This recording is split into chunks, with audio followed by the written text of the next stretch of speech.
Colégio Curso SEI. A gente sabe aprovar.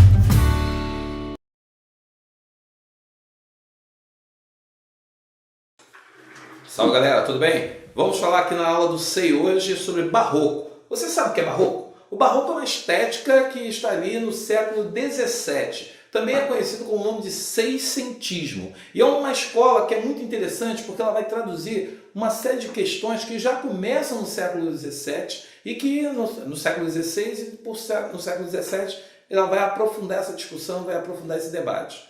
Um marco histórico que a gente pode dizer é a Contra-Reforma. A Contra-Reforma que está acontecendo na Europa e aqui no Brasil chegará alguns ecos. O nosso marco inicial do barroco no Brasil é Prosopopeia, de Bento Teixeira, que é uma obra muito interessante e que já traz uma série de questões que serão posteriormente aprofundadas, desdobradas dentro da nossa cultura. Aqui a gente já começa a falar que tem uma literatura brasileira, porque Salvador é a capital, Salvador é o centro político e econômico também da Bahia, do Brasil desse período.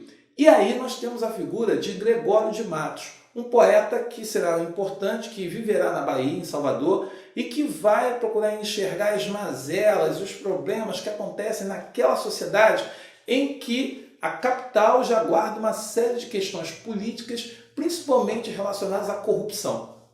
Algo que não existe no Brasil hoje, graças a Deus. Então, o que acontece? Quando a gente está lendo o texto barroco, é muito importante que a gente entenda o seguinte. Qual é a questão do barroco? O barroco é sempre a questão da oposição de ideias. Essa oposição de ideias, ela será traduzida em muitas poesias no campo da religião. Então você terá muitas poesias de cunho religioso e uma consciência de que o homem vai ter, que é uma consciência da efemeridade. Ou seja, o homem ganha a consciência de que o tempo é passageiro e que ele precisa aproveitar a vida. No entanto, a Igreja Católica, por trás, está ali dizendo que não é bem assim. Não há como ser materialista o tempo todo. Você precisa sim aproveitar a vida, mas seguindo os princípios de Deus.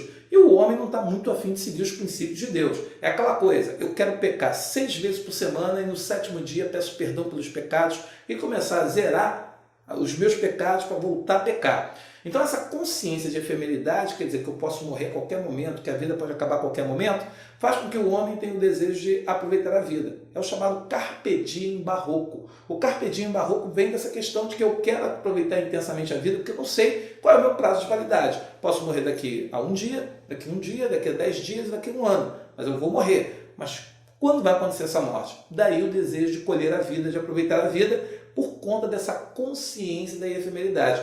Daí vem esse desejo de fusão de ideias. E como ele não consegue fundir essas ideias, vem a crise barroca, a crise do homem barroco. A figura de linguagem que traduz essa crise se chama paradoxo.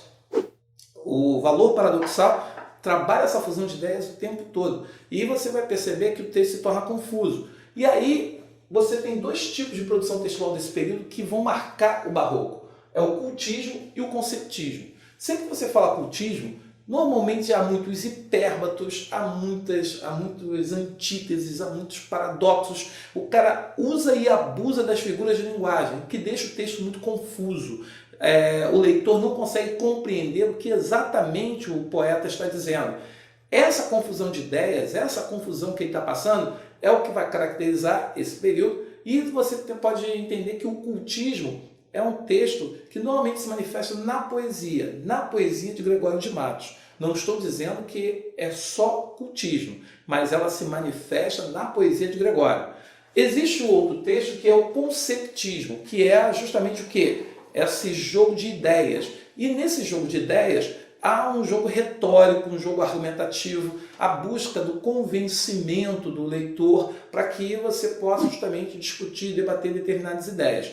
Por isso, o conceptismo ele também aparece na poesia de Gregório, muito na poesia religiosa, onde ele quer convencer Deus, convencer Cristo que ele merece o perdão e por isso ele vai argumentar e até mesmo ironizar ou chantagear Deus sobre essa ideia dele ser perdoado. Mas ela vai ser muito presente no conceptismo, na retórica dos sermões do Padre Antônio Vieira. Padre Antônio Vieira, ele é um defensor do conceptismo porque ele defende que todo pregador ele precisa convencer a plateia sobre a importância de Deus na vida das pessoas. E ele vai usar todos os recursos, seja fazendo, no caso, raciocínio dedutivo, dialético, ele vai recorrer a todos os recursos que ele tem da retórica para poder convencer a plateia de que a salvação é Deus. Fora de Deus não há salvação. Então, assim, Gregório de Matos na poesia, ele vai se destacar pela poesia satírica, que é a poesia que ele vai criticar a sociedade baiana, onde ele vai denunciar os problemas que acontecem na sociedade. Ele vai fazer isso na poesia satírica. A poesia em que ele tem o pecador pedindo perdão é a chamada poesia religiosa. São as duas poesias de maior destaque dele. E o padre Antônio Vieira ficará famoso pelos sermões que ele produzia. Pelo grande apuro literário, a gente pode dizer que não são apenas sermões, mas são pequenas pérolas da literatura brasileira e portuguesa também. Afinal, a literatura portuguesa estuda também Gregório de Matos e estuda também Padre Antônio Vieira. Tudo bem? Então, que você fique atento, procure fazer o exercício da apostila e tire dúvidas comigo ou com o professor Moutinho em sala de aula para poder expandir e melhorar e saber um pouco mais. Até o próximo encontro.